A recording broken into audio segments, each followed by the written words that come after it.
राजकीय महाविद्यालय बूंदी, बीए प्रथम वर्ष, हिंदी कथा साहित्य। हम यहाँ दूसरा पेपर पढ़ रहे हैं। दूसरा पेपर का नाम हिंदी कथा साहित्य, और कथा साहित्य में आप एक 10-11 वीडियो देख चुके हैं, और हम आज एक कहानी की शुरुआत कर रहे हैं। कहानी का नाम है वापसी। व्याख्या नंबर 10। वापसी कहानी की लेखिका उषा प्रेमवदा। इन्होंने कई कहानियां लिखी, उसमें से वापसी कहानी हमारे पाठ्यक्रम में शामिल है। अब तक आप देख चुके हैं कथा साहित्य में कहानी, परंपरा, उद्भव और विकास, और आप समझ चुके हैं कि कहानी की लंबी परंपरा में अगर उसको शॉर्ट में कहना चाहें तो प्रेमचंद पूर्व, प्रेमचंद एवं उत्तरो प्रेमचंदोत्तर काल की कहानियां। और इन कहानियों में आपने सुना ग्रामांचल की कहानियां, नई कहानी, सचेतन अचेतन कहानी। ग्रामांचल की कहानियों में रेणु की, यानी फणीश्वरनाथ रेणु की आंचलिकता से परिपूर्ण कहानी। और फिर आया नई कहानी का दौर, 5-6 साल का रहा, 1955 से 1960 तक आती है। इसी में उषा प्रियंवदा जो त्रय लेखिकाओं में से शामिल थी, और नई कहानी में भी हमने रामोक एक शब्द दिया था। सामने है उषा प्रियंवदा जो वापसी कहानी की लेखिका है। आप भारत की रहने वाली, कानपुर में जन्मी, और शिक्षा दीक्षा आपने अंग्रेजी साहित्य में की, एमए, पीएचडी, और अमेरिका के विस्कॉन्सिन शहर में प्रोफेसर हो जाती है, और लगातार कहानियां लिखती है। आपकी समझ और आपका अनुभव यूरोप का रहा, लेकिन अतीत आपका पीछा नहीं छोड़ता रहा। सो आपने भारत में, भारत के परिवेश की कहानियां लिखी। उषा प्रियंवदा की वापसी कहानी, जो कहानी संग्रह, कहानी संकलन संपादक हेतु भारद्वाज के द्वारा संपादित, इसमें 10 कहानियां हैं। इन 10 कहानियों को आप पढ़ सकेंगे। इस कहानी संकलन में कहानी का उद्भव और विकास का संक्षेपीकरण भी इसमें आपको मिलेगा। कहानीकार का परिचय भी यहां मिलेगा, और 10 कहानियां पढ़ने को मिलेगी। आप समय समय पर इन 10 कहानियों को बार बार पढ़ते रहें। लगभग कोई भी कहानी आपके द्वारा 5 बार पढ़ी जानी ही चाहिए। उषा प्रेमवदा का जन्म 1931 में हुआ, लेकिन इसी संग्रह में 1934 लिखा हुआ है, और कानपुर में जन्म हुआ। नई कहानी आंदोलन की त्रयी कृष्णा सोबती, मन्नू भंडारी, इनका जन्म भी 1931 का था। आपने एक साथ कहानी लेखन किया। हम बता चुके हैं कि अंग्रेजी साहित्य से दीक्षित हुई, अमेरिका में प्रोफेसर हो गई। कहानी में अन्य रचनाकारों से अनुभव सीमित माना गया, क्योंकि मन्नू भंडारी और कृष्णा सोबती का लेखन क्षेत्र और विषय और अनुभव उनका विस्तरित था। आप मन की दुनिया से संबद्ध रही।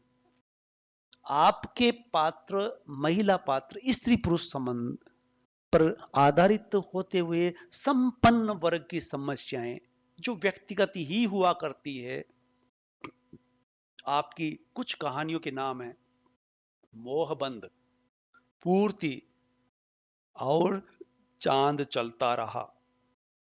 में यही प्रवृत्ति उभर करके आती है कि यह संपन्न वर्ग की समस्याओं से ओतप्रोत लेखन करती है। उषा प्रेमवदा के कहानी संग्रह है जिंदगी और गुलाब के फूल, फिर बसंत आया, कोई एक दूसरा, और कितना बड़ा झूठ आदि कहानी संग्रह है। इन्हीं में एक कहानी है वापसी। आपकी कहानियों को पढ़ने के बाद समीक्षकों ने यह निष्कर्ष निकाला है कि आप देहवादी पवित्रता के व्यामोह में नहीं फंसती, बल्कि इसका निषेध करती है।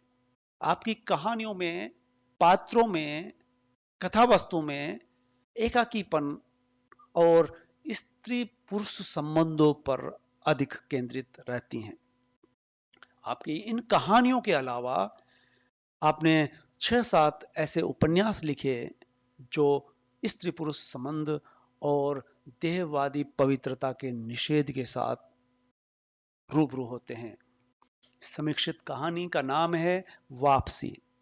वापसी कहानी में भी मुख्य पात्र का अकेलापन और कहानी में बदलते पारिवारिक मूल्यों की आहट सुनाई पड़ती है, जो उस समय नहीं हुआ करती थी, पर आज बखूबी देखी जा सकती है कि पारिवारिक मूल्य कितने बदल गए हैं। 1965 में लिखी गई ये कहानी है।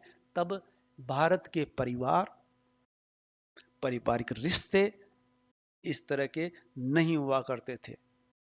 यह कहानी अलग व अनूठी तरह की कहानी है, जिसमें पारिवारिक संबंधों की कहानी कह सकते हैं, पारिवारिक रिश्तों में आए उतार चढ़ाव की बात कहते हैं।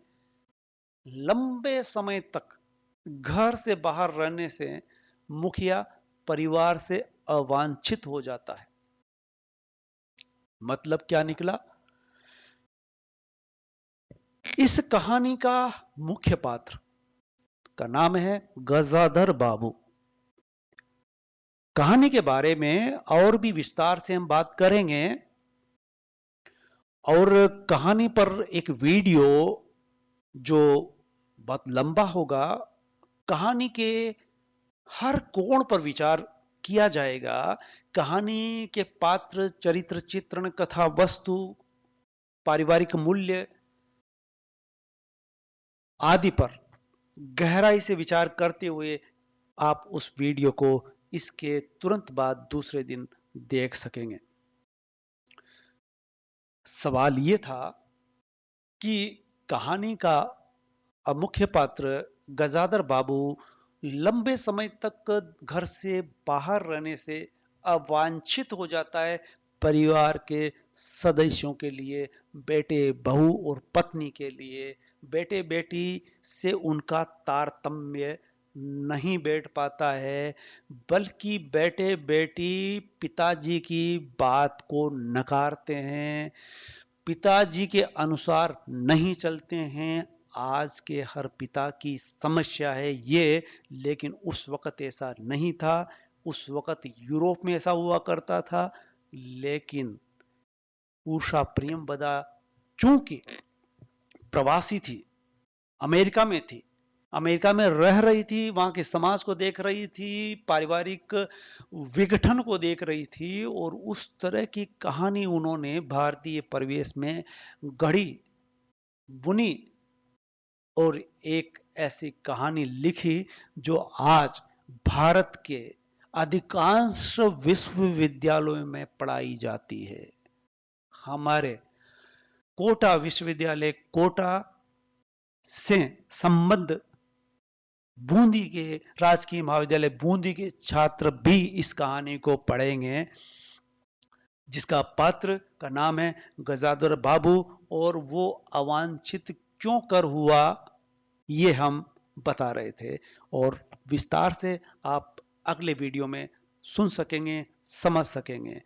कहानी पाठ यानी पढ़ने की प्रक्रिया क्या हो, कैसे हो।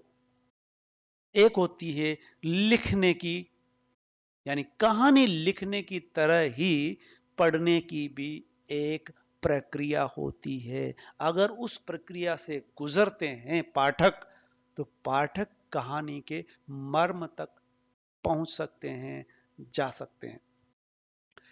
जैसे कहानीकार लिखते समय या लेखक जब कहानी लिखते समय गुजरता है, वैसे ही पाठक भी उससे गुजर रहा होता है। आप ठीक से समझ जाएंगे और ये थोड़ा सा गूढ़ विषय हो जाएगा जब सार्त्र कहानी पढ़ने का मतलब कुछ इस तरह से कहते हैं कि आईने में कूदने के समान है। कहानी से गुजरना, कहानी का पाठ करना, सार्त्र क्या कहते हैं, आईने में कूदना है। ये कितना मुश्किल काम हुआ? नहीं, ये सिंबॉलिक है। कहानी एक छाया या प्रतिबिंब की तरह होती है। प्रतिबिंब दर्पण में पड़ता है आदमी का, जो चेहरे पर है वो दर्पण में दिखाई देता है, लेकिन दर्पण का चेहरा हकीकत नहीं होता। ठीक इसी तरह छात्र जो कहना चाहते हैं, हम भारतीय समालोचक, सुप्रसिद्ध आलोचक नामवर सिंह जो कहानी स्तंभ लिखते रहे, आलोचना पत्रिका के संपादक रहे, जवाहरलाल नेहरू विश्वविद्यालय के प्रोफेसर रहे और सेवानिवृत्ति के बाद अमेरिटियस प्रोफेसर, अंततः अंतिम सांस तक या 90 वर्ष तक भी आप उस पद पर रहे सम्मानित। और आपकी नेम प्लेट जवाहरलाल नेहरू विश्वविद्यालय के स्कूल ऑफ लैंग्वेजेस हिंदी विभाग में बाहर लगी हुई देखी जा सकती थी अभी 2 साल पूर्व तक।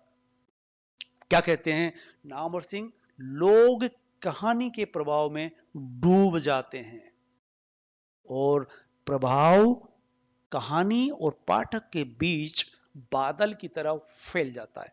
प्रभाव यानी प्रभाव में आ जाता है और प्रभाव के बाहर होना चाहिए पाठक को, लेकिन वो तब हो सकता है जब वो सजग पाठक होगा, कहानी क्या कहना चाहती है प्रभाव में आकर के उतना ही एक सीमित दायरा हो जाता है। इसलिए कहा है कहानी शीशे के अंदर बंद ही रह जाती है जब वो पाठक प्रभाव में आता है।